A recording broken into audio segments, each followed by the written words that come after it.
நீ எந்தன் பாதி, இதுதானே நீதி.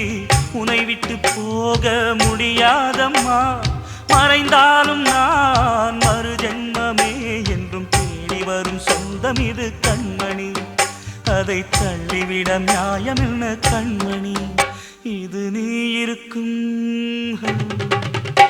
இது நீ இருக்கும் நெஞ்சமடி கண்மணி. இன்று யாரடிச்சு விம்முதடி கண்மணி. ஒரு வீடு கட்டி வச்சிருந்தேன் கண்மணி, அது வெட்ட வெளியாச்சுதடி.